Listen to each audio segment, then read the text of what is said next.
On Saturday, the 10th of February this year, 2024, I gave a talk entitled Why Darwin is Important to Humanists in Shrewsbury Unitarian Church as part of the Festival of Ideas organised jointly by the Hum Squad and the Unitarian Church, and it occurred during Darwin Week.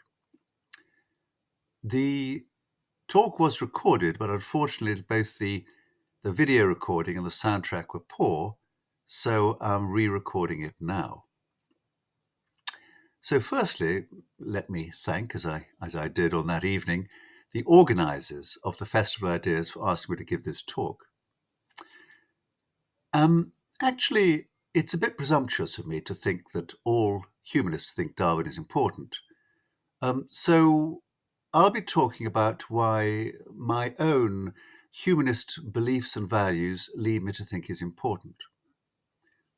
So I need to explain what my humanist beliefs are, and I have to explain what it is about Darwin that resonates with them. And of course, during this, I'll be referring to various concepts that I'll explain along the way.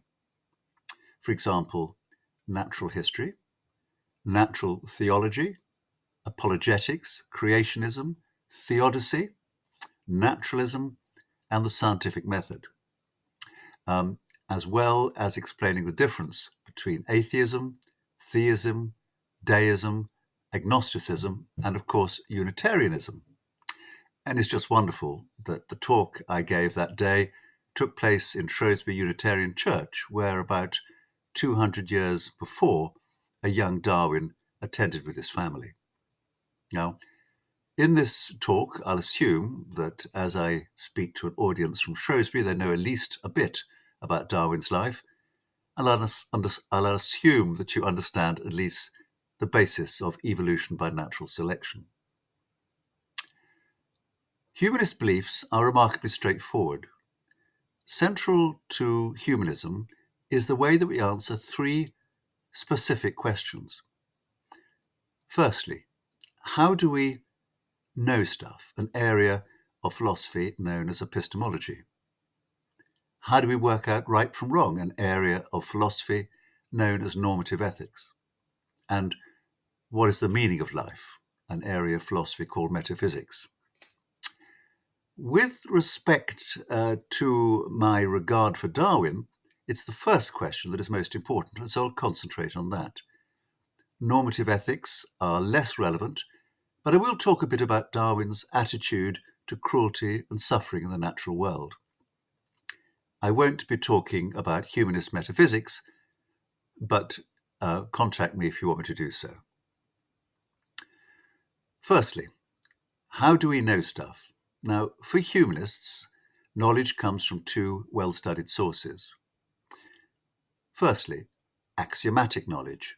This refers to things that cannot be otherwise. A dog is a quadruped because that's part of the definition of a dog. 2 and 2 equals 4 because that is based on the meaning of 2 and the plus sign and the equal sign. Contrary to what St. Anselm thought 1,000 years ago, the existence of God cannot be an axiomatic or necessary truth because, quite simply, as David Hume later pointed out, the non-existence of God is certainly a possibility. Now, axiomatic knowledge is of great interest in philosophy, especially maths and propositional logic, but in everyday life, we're much more interested in how all this happened, the world we live in. So, as a humanist, I believe that the best way to find out about something is by studying that thing, by observing and investigating, and if necessary, by experimenting. And that gives me a basic understanding, a hypothesis, if you like. And then I look carefully to see if I can find other things that agree with my idea. But much, much more importantly, I look for things that disprove it, or at least make me revise it. So it's a constant questioning and challenging and testing of my ideas, my hypothesis, that's so important in what we call the scientific method. And it's the way discovered knowledge moves forward. And the thing to remember is that unlike axiomatic knowledge, discovered knowledge can be wrong, very wrong sometimes. Discovered truth changes. Aristotle's idea about the physical world changed in time to those of Galileo, and then Isaac Newton, and then Albert Einstein, and then the wonderful but weird world of quantum physics, starting with Max Planck. Discovered knowledge isn't carved in stone or written in a sacred book. With new evidence, our discovered knowledge gets better and better because scientific method has the humility to recognize that it's struggling towards true knowledge by constantly challenging and refining its ideas. Of course, science doesn't have all the answers, but each year we know more and the gaps in our knowledge are smaller. Applying the scientific method leads humanists to the philosophical position of naturalism. Naturalism is the belief that the world, the universe, and everything in it, including us, are best explained by natural laws and natural forces rather than the supernatural or superstition. When, when I became a humanist several decades ago, my teenage children were very worried that I'd been inveigled into some sort of extreme cult.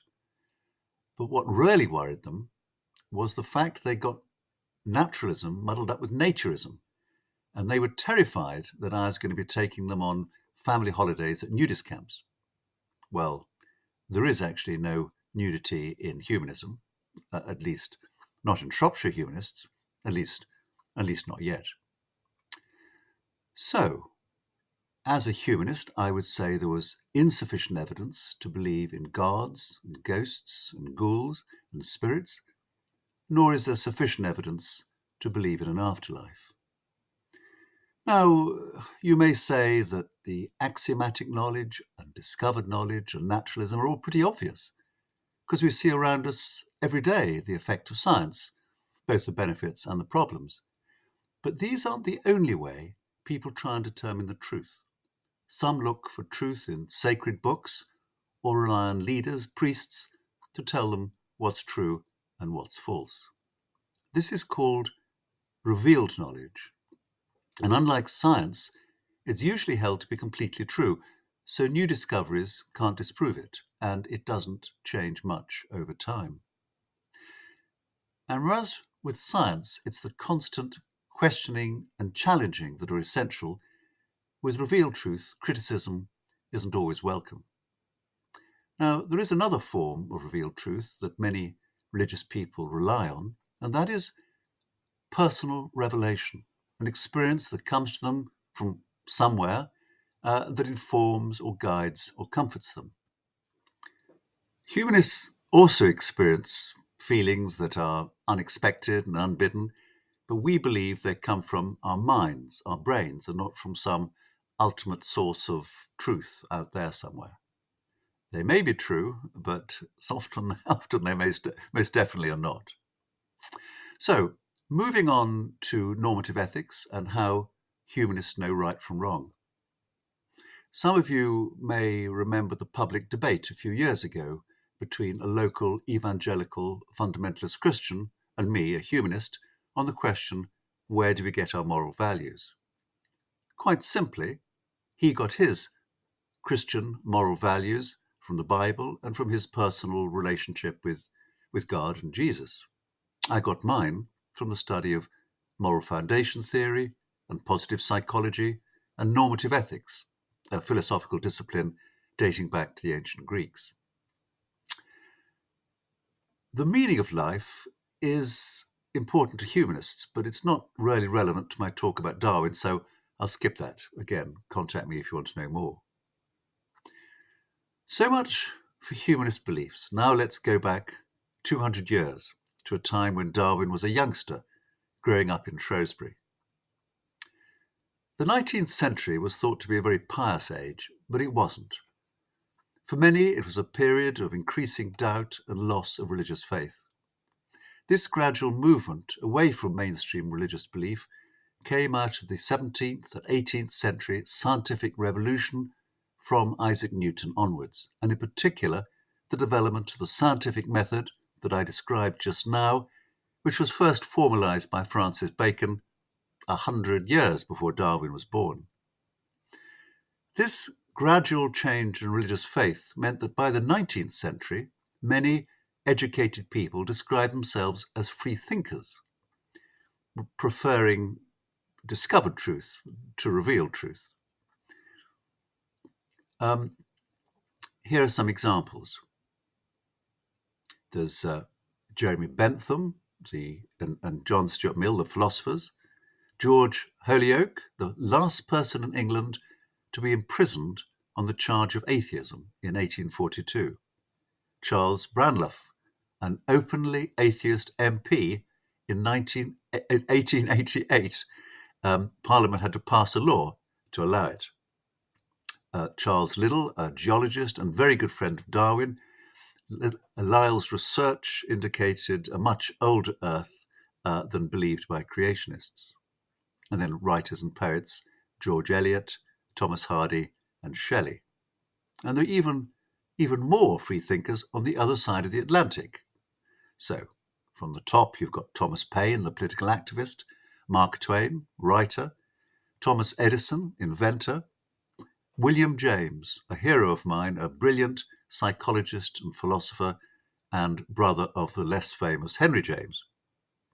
And of course, in the bottom line, you have there 4 founding fathers and presidents. You've got James Madison, Benjamin Franklin, George Washington, and Thomas Jefferson.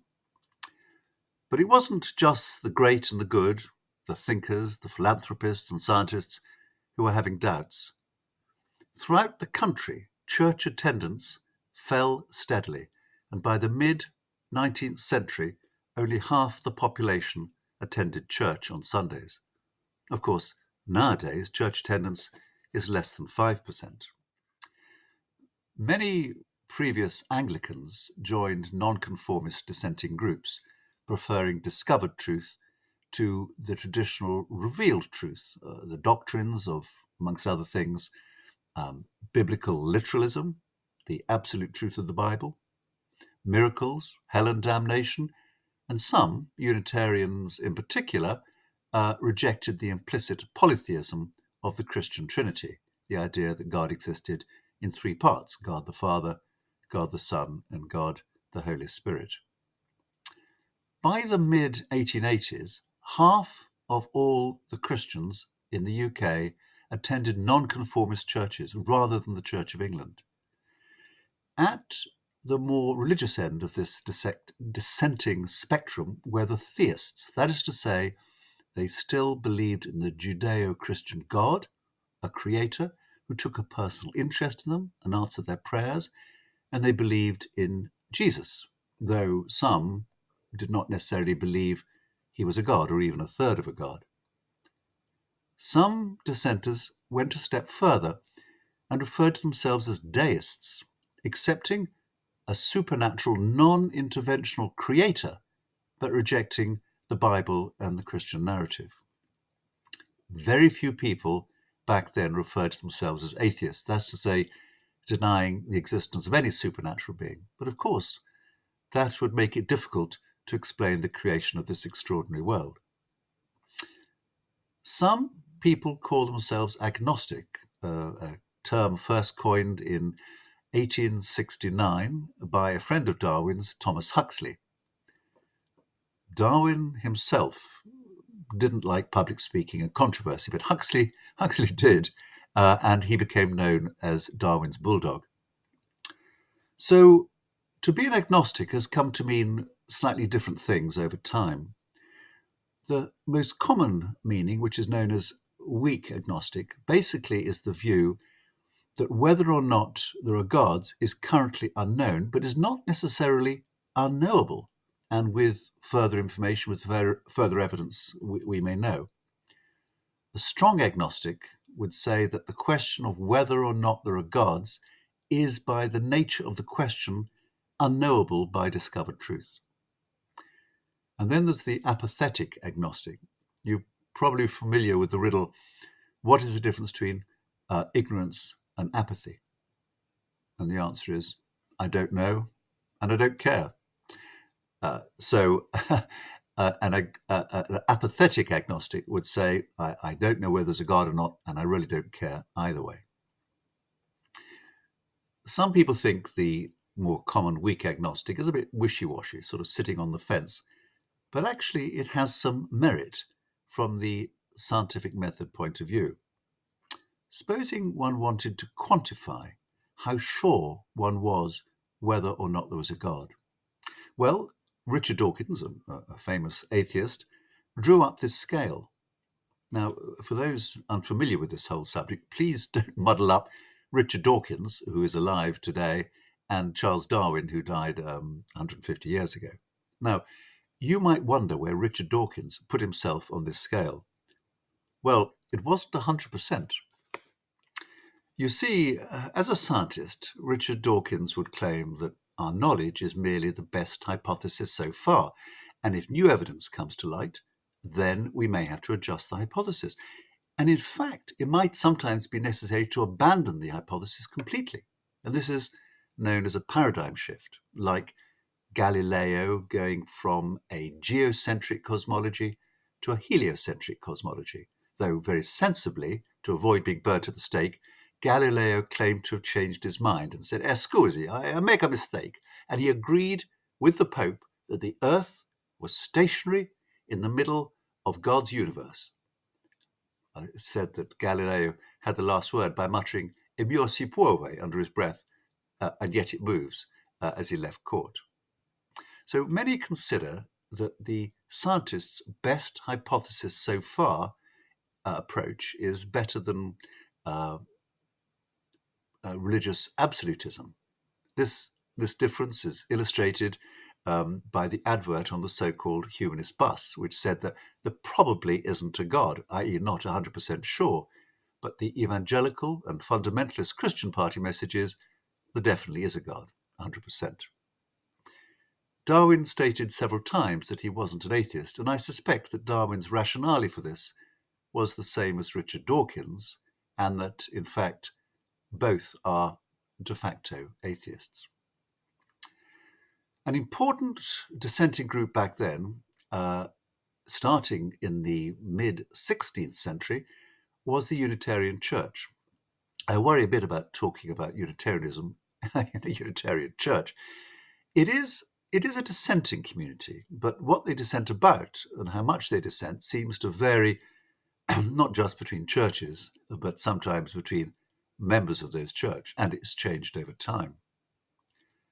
Unitarian doctrine may vary considerably, but what they do all seem to have in common are the basic Christian values, values that humanists would be happy to sign up to. So there is a significant overlap, to some extent, between humanism and Unitarianism. So maybe we should get together more often. We humanists are certainly very jealous of your wonderful building. Darwin's family, on both his father's side, the Darwins, and his mother's side, the Wedgwood, were Unitarian and in general liberal. They were very concerned about the appalling poverty in cities, and they were ardent abolitionists at a time when the Church of England still supported slavery. The abolitionist movement, as you probably know, was largely led by a nonconformist church, such as the Unitarian Church and par excellence the Quakers. Well, after attending Shrewsbury School, what is now our lovely library building, Darwin was encouraged to read medicine at Edinburgh, where both his father and older brother Erasmus had trained. Darwin really wasn't enamoured with medicine, and he was very much put off by surgery, having witnessed a child undergoing surgery without an anaesthetic. He rather neglected his medical studies, and instead he studied biology, which had been an abiding interest since early childhood. He studied taxidermy, attending sessions with John Edmondson, a freed black slave, an unusual acquaintance in Edinburgh at that time. He also learnt dissection, comparative anatomy, classification of species, and he undertook research on marine animals in the Firth of Forth and presented his results to the local Plinian Biological Society, of which he became a member. Darwin was hugely influenced by the writings of William Paley, an eminent Edinburgh anatomy professor who had died some 40 years before Darwin studied at Edinburgh. Paley was a brilliant scientist and a most persuasive advocate for natural theology. Now, natural theology seeks to provide arguments for theological topics such as the existence or not of God based on reason and discovered knowledge rather than revealed knowledge from the Bible. So good for William Paley. He believed in discovered knowledge, as I do, as I hope you do. William Paley wrote one of the most important books of his time, which was widely read and even referred to in Parliament and also in the United States Congress. Here's the full title: Natural Theology, or Evidences of the Existence and Attributes of the Deity Collected from the Appearances of Nature. In it, Paley makes an extremely good case for a designed creation of all living things sometime in the past, a creation of all nature much as it is now.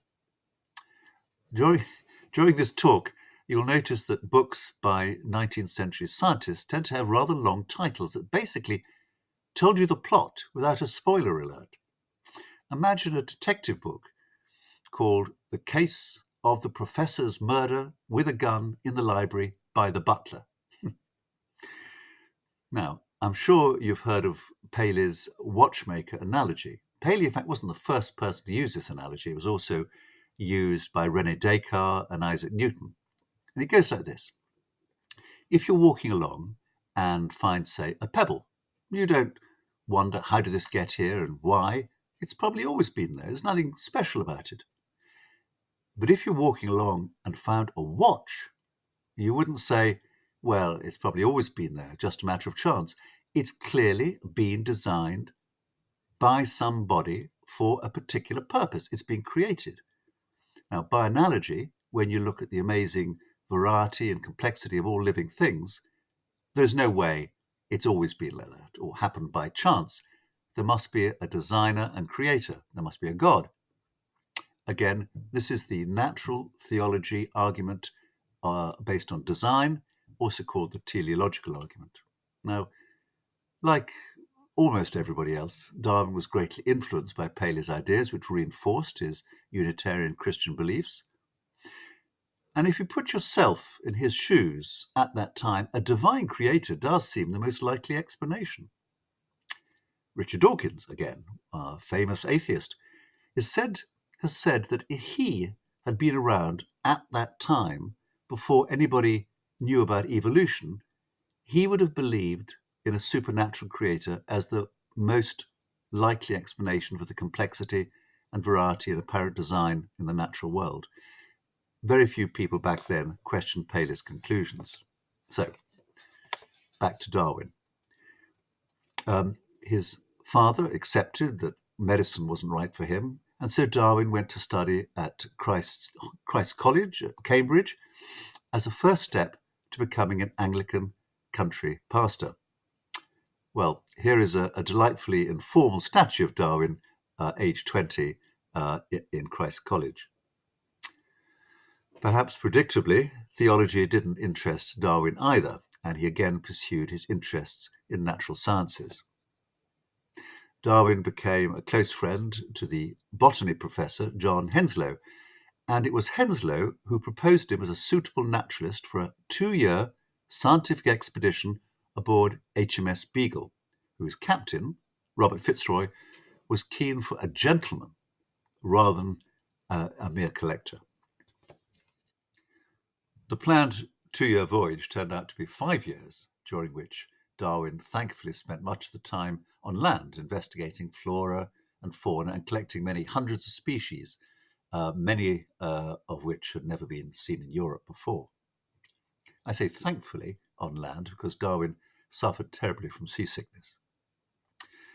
During the voyage, Darwin sent back many hundreds of specimens to Cambridge and to Kew Botanical Gardens, as well as numerous letters and journals of his detailed observations. His letters back then contained theoretical speculations suggesting he was already considering that species might evolve. During the voyage, Darwin witnessed terrible human suffering, ranging from natural disasters like earthquakes and disease to the terrible plights of slaves. He also wrote of examples of nature's arbitrary cruelty, red in tooth and claw. He refers several times to the horrible behaviour of the parasitoid wasp that lays its eggs inside a caterpillar. He wrote, "I cannot persuade myself that a beneficent and omnipotent God would have designedly created parasitoid wasps with the express intention of their feeding within the living bodies of caterpillars." The phrase I use, red in tooth and claw, comes from a poem by his contemporary Alfred Tennyson, who was also concerned with theodicy. Now, theodicy is the problem of explaining evil in a world designed by a benevolent and omnipotent God. The later tragic death of Darwin's beloved daughter Annie added to his theological doubts. Well, back home after his 5-year voyage on the Beagle, Darwin gradually formulated his views on how species develop and then divide into further species, linking so many living creatures back through time to a common ancestor. This species tree is taken from his notebooks of the time. It was around this time that he married his first cousin, Emma Wedgwood, a devout Christian who, like all the Wedgwood family, were Unitarians. By this time, Darwin's own religious faith had modified, and for example, he no longer went with his family to the Unitarian Church. Although he still claimed to be a theist, he believed in a rather different sort of God to the one he previously worshipped. In Darwin's later autobiography, he wrote about the ebb and flow of his gradually diminishing faith, and sometimes referred to himself as an agnostic rather than an atheist. But the position at the end of his life is clear from his reply to a letter asking whether he believed in the New Testament. Darwin wrote back on the 24th of November, 1880, 21 years after publication of The Origin of the Species and less than 2 years before his death. "Dear Sir, I am sorry to have to inform you that I do not believe in the Bible as divine revelation, and therefore not in Jesus Christ as the Son of God. Yours faithfully, Charles Darwin." I'm sure you all already know that Darwin was concerned that publication of his ideas about natural selection would not only be upsetting for his wife Emma, but also possibly alienate him from Christian friends and scientific colleagues. So he continued developing his theory of natural selection and preparing in private his book on species, as he called it. At the same time, he continued studying and publishing his research findings on many other topics. Well, you know how the story goes. Alfred Russel Wallace had a similar theory and was planning to publish. In fact, in the summer of 1858, Darwin did the horrible thing and published a joint presentation with Wallace to the prestigious Linnean Society on the tendency of species to form varieties and on the perpetuation of varieties and species by means of natural selection. No spoiler alert. Within a year, Darwin went ahead and published The Origin of the Species, which he'd been working on for a decade or more. The rather longer full title is On the Origin of Species by Means of Natural Selection on the Preservation of Favoured Races in the Struggle for Life. No spoiler alert. Now here is an important fold-out page from the book illustrating his tree of speciation. And here are his earlier notes from 20 years before. He had delayed for about 2 decades for fear of upsetting Christians, and like his wife. And now that the cat was out of the bag anyway, by Wallace Publishing, he went ahead and completed his and published his almost completed Origin of the Species. This was followed 12 years later by his second great book, The Descent of Man, and here is the full title. Compared to The Origin of the Species, The Descent of Man did rather put the cat among the pigeons. In this book, Darwin makes a good case for humans and present-day apes having common ancestors, something he did not explicitly suggest in the former book. Some poked fun at the theory, and here are some contemporary cartoons, and some were rather flippant, such as the wife of the Bishop of Worcester. When she heard of Darwin's theory, she exclaimed, "My dear, my dear, descended from apes, let us hope it's not true, but if it is, let us pray that it has not become generally known."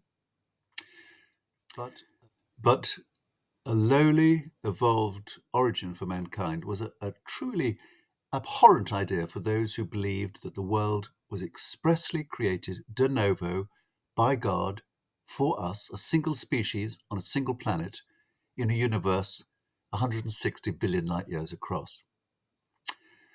So, let me declare my first reason for liking Darwin, which was that he was a great scientist. He took meticulous trouble to study and record and catalogue all his findings. He formulated hypotheses and then checked them by looking for confirmatory evidence, but more importantly, he criticised and challenged his own ideas. And he continued his research and developed his theory of natural selection even when young, at a time it must have conflicted with his acceptance of Paley's natural theology. Darwin was not just the author of two of the most influential books of all time. He did a huge amount of other important scientific work, resulting in literally hundreds of published articles and letters, and he wrote a lot of books.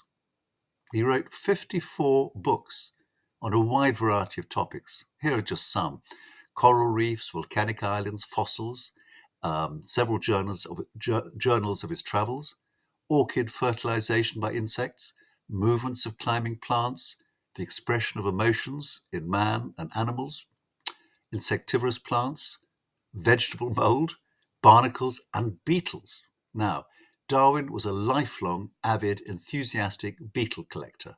He used beetles to illustrate evolution in his books. An entire section of The Descent of Man is devoted just to beetles. Here's a riddle. What do Darwin and a divine creator have in common? The great evolutionary biologist Haldane joked that any god must have had an inordinate fondness for beetles, because approximately 1 out of every 4 animal species on Earth is a beetle. So what Darwin and a creator god both have in common is an inordinate fondness for beetles. So now I come to the second reason I like Darwin, which is that he produced a convincing theory of evolution of the species by natural selection, a theory that set off an exponentially increasing body of research over the next 150 years that has led not only to understanding evolution, but understanding the nature of life itself. A huge body of knowledge known as modern synthesis biology. To paraphrase Isaac Newton, if a modern biologist can see further to develop a new synthesis, it is by standing on the shoulders of a giant, Charles Darwin. Modern synthesis biology differs from Darwin's original idea a bit. Darwin thought that inherited features blended rather like mixing paint, whereas the experiments of Gregor Mendel demonstrated particulate inheritance, later shown to be due to genes and DNA, a bit like the difference between analog and digital information. Darwin's interest was mainly in the development of new species by natural selection of individuals. But more recently, we've come to realize that natural selection occurs at the level of the individual genes and their phenotype. The phenotype is how the gene is expressed. And this is beautifully explained in Richard Dawkins' book, The Selfish Gene. A more detailed explanation of how natural selection could result in all living organisms is given in his famous follow-up book, The Blind Watchmaker, one of the most beautifully written and well-argued books I've ever read. The title, of course, refers back to Paley's natural theology. Now let me explain the importance of Darwin's Origin of the Species.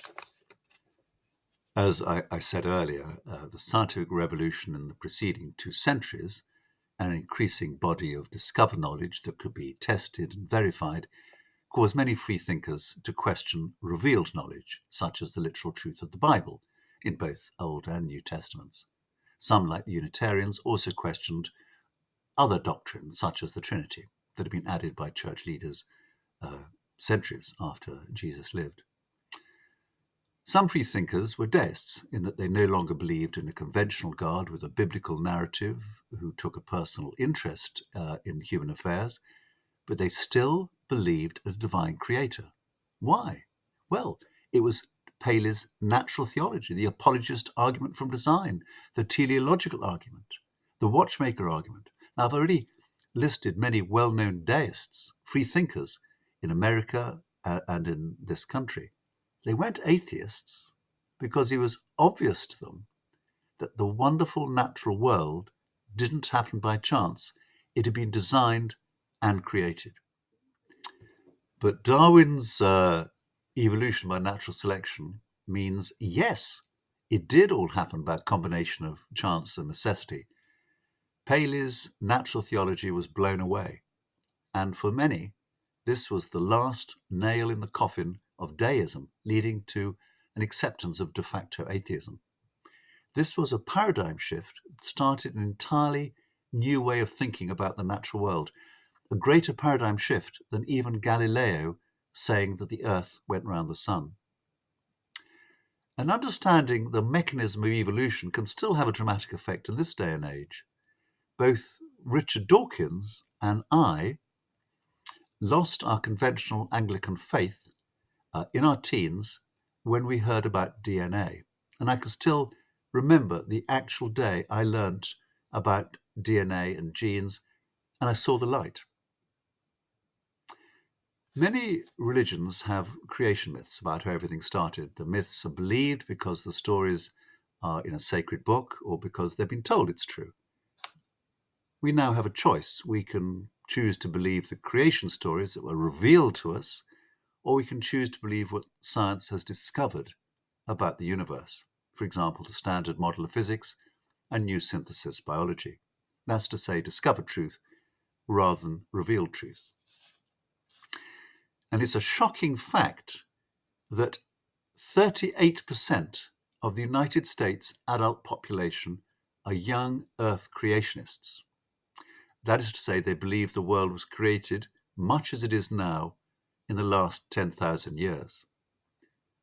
Probably the same people who believed that a rich property developer with an amoral, narcissistic personality would make a good president. An extraordinary level of either ignorance and stupidity, or alternatively, these are informed, sensible people who have a faith that is blind to evidence and reason. This table shows that creationism is not surprisingly linked to church attendance, strongly linked to church attendance, and also to lower educational attainment. Now, I'm pleased to say that young Earth creationism is much less common in the United Kingdom, though there is a young Earth creationist museum in Oswestry claiming to provide scientific evidence.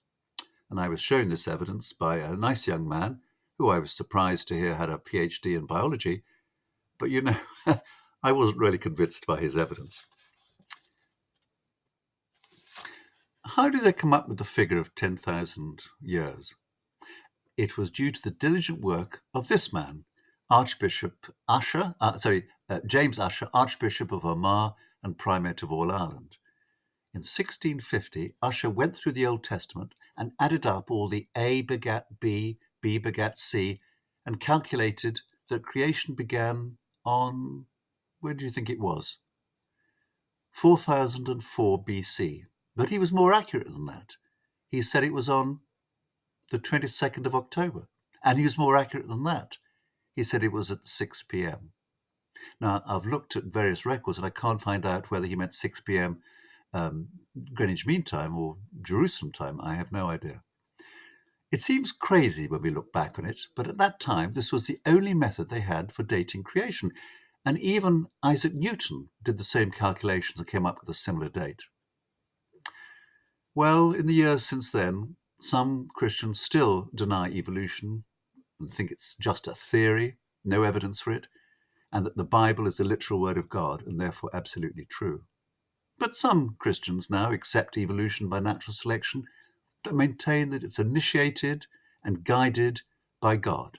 This is now called intelligent design. Many Christians, including my brother, who is a vicar, fully accept new synthesis biology, but their Christian faith is based on their own personal relationship with God, reinforced by selected passages from the Bible. 10 years ago, Pope Francis announced that he accepted evolution in nature, but that it was not inconsistent with the notion of creation. Well, I mean, it's a good start. Okay, so I'm now going to tell you my third reason of why I personally like Darwin. He was a really nice guy. He was passionate about his work. He had unbounded enthusiasm and curiosity about so many things. He was a good husband, a good friend, and a fair and considerate colleague, not a universal feature among scientists. And he was a very loving father of his 10 children, although only 7 lived adult life. His circle of friends from many walks of life and his large family and his scientist colleagues were very important to him and all contributed to his work with their support and encouragement. If you look at biographies of many great scientists and philosophers, some were so absorbed in their work that they neglected their families and friends. Not so Darwin. After he and Emma married, they lived here in Down House until his death. He largely worked from home and he saw Emma and his children every day. Very different from the archetypal, remote Victorian father. When Darwin was growing up on the Mount in Shrewsbury, he used to collect all sorts of things and even did chemistry experiments in the garden shed. So he encouraged his children in their varied enthusiasm, and some of them grew up to be eminent scientists themselves.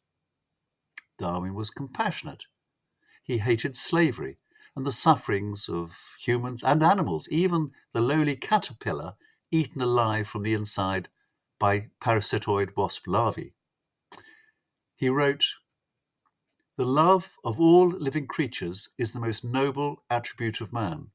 He also wrote, "The difference in mind between man and higher animals, great as it is certainly one of degree and not of kind." A remarkable statement of the time. I admire Darwin for the extraordinary amount of work he did despite a recurring, debilitating illness throughout his adult life, probably Crohn's disease, an inflammatory bowel disturbance, not recognized or treatable back then. And Darwin loved dogs. There were Nina, Spark, Pincher, Sheila, Snow, Dash, Bob, and Bran, and especially his beloved terrier, Polly, whom he adopted when his daughter Henrietta left home to get married. It was Polly he was thinking of when he wrote, "I most heartily subscribe to what you say about the qualities of dogs. I have one whom I love with all my heart." Dogs were his constant companions on his walks and by his fireside in the study. Loving dogs is a virtue. You can always trust a dog owner, except Hitler and Putin and Boris. Okay, so you can't always trust dog owners, but at least Darwin didn't like cats. I admire Darwin's wishes to have his ideas accepted on their scientific merit rather than their shocking theological implications. And that's not always a common feature among scientists. It's not unknown for scientists to deliberately sensationalize their findings to gain kudos and attract grants for future research. Darwin wasn't vain and he wasn't avaricious. His diaries show that it took many years for his own religious beliefs to change, and I imagine he felt it unreasonable to expect others to immediately abandon their faith. Indeed, His concern of upsetting others, particularly his wife, caused him to delay publication of The Origin of the Species for 20 years. And when he did publish it, he rather watered down his speculations about the theological implications of natural selection. So, I admire Darwin's reticence in upsetting the Christian community. I see that as a virtue, though others may see it as a weakness. Some of you may feel he had some sort of moral scientific duty to point out the religious implications of his theories. Now, I accept that's arguable. But this story is why I like Darwin from my humanist perspectives. And as a humanist, I admire kindness and sensitivity to the feelings of others. Of course, people like Darwin's bulldog, Thomas Huxley, were rather less concerned with the sensibilities of Christians. I imagine that Darwin would say, as I do, why upset Christians for no good reason? Now, you're probably asking, what do you mean, no good reason? Well, quite simply, because opinions based on the faith of revealed knowledge are not changed by evidence or by rational argument. In fact, unwelcome challenging evidence increases their faith. It has to overcome rational thinking. For if you try hard enough, you can believe anything. And that reminds me of a famous quotation from Alice in Wonderland. Now, Alice is telling the White Queen that she can't believe impossible things. And the White Queen says, I dare say you haven't had much practice. When I was your age, I always practiced for half an hour a day. Why, sometimes I'd believe as many as 6 impossible things before breakfast. During this talk, I've made a case for discovered knowledge rather than revealed knowledge, for evolution rather than creationism, for critical thinking and challenging of the best hypothesis so far rather than uncritical blind faith in revealed truth, for natural explanations rather than supernatural. And you might well ask, am I arguing for humanism over Christianity? More specifically, am I promoting an atheist agenda? How do humanists view religion these days? In the past, some humanists thought that any belief based on a false premise is potentially dangerous. But in recent years, things have changed, and certainly the humanists I know in Shropshire have no problem with religion per se. We believe that in a free and open society, people can believe whatever they want. In fact, you can't control people's thinking. We don't have thought police like the Think poll of 1984. And we also believe that in a free and open society, people can say whatever they want, and they can do whatever they want with one big proviso, and that is that they do no harm to others. So it's the harm that we humanists challenge, not the religious doctrine. But of course, we're all against harm. Harm done by religious people, harm done by non-religious people, harm done by humanists. Many humanist groups, like Shropshire Humanists, are active members of local interfaith forums where we learn to understand each other better and, where possible, act together to achieve common aims. And I see that many of the religious people I know feel that their faith makes them happier and makes them a better person, and they see that extending into their families and into their communities. I mean, what's not to like? I just feel that as a humanist, I can also have a good life and be a good person without religion. And in that spirit, maybe shared by my hero Darwin, I am very pleased to have been part of this combined Unitarian, humanist, interfaith Hum Squad event. Thank you.